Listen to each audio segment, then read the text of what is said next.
Summer. Welcome back to my channel. So today's project is Halloween themed. Today we are making a skull photo holder. I am using a skull mold that I got at the dollar store for, you guessed it.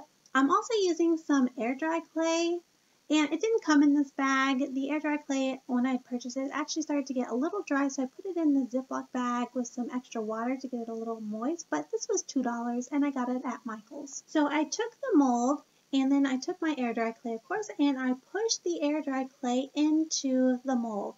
Now, of course, like I said, my clay was a little too moist, and you'll see it's pretty sticky, but it is still going to work. Now, the reason I'm making this project with air dry clay instead of polymer clay is because air dry clay is so much cheaper than polymer clay, and if you'll notice, the skull cavities are actually fairly big, so it would take a lot of polymer clay to fill up to make one skull. Now, you're going to lay your air dry clay for 1 day, and this is what you have.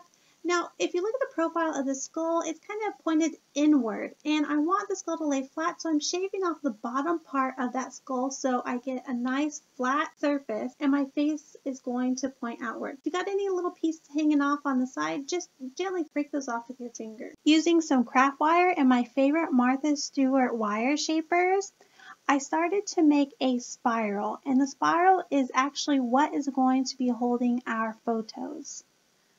So you're just going to take the wire and you're going to spiral it around itself. I wouldn't make it any less than 3 full spirals. Once you're finished with your spiral, leave approximately 3 to 4 inches of straight wire underneath that spiral.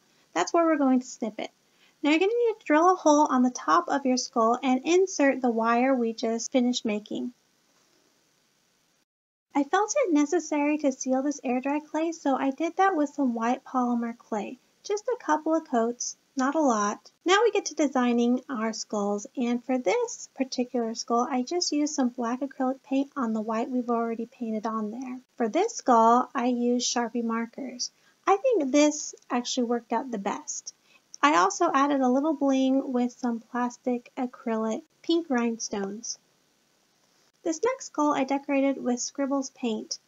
Now you'll see me filling in these skull eyes with the black Scribbles paint. I thought this looked awesome. The black Scribbles paint really added some dimension into the skull sockets. But overall, I thought using the Scribbles paint to make the decor on the skull was kind of hard because the paint was hard to regulate and to make fine designs. So this probably was my least favorite way to decorate the skull. As you see, the final project came out looking a little messy. My favorite project, however, was putting glitter on the skull, and that's just glitter, Mod Podge, and gluing some googly eyes on. Now, I'm showing you how to put your photo in, or a little back cutout, into the spiral that we made, and now you have your photo holder. Happy Halloween, you guys. I hope that you find this project amusing, and like I said, you can really decorate this up any way you want, any way that is your type of style. If you like this project, give it a thumbs up.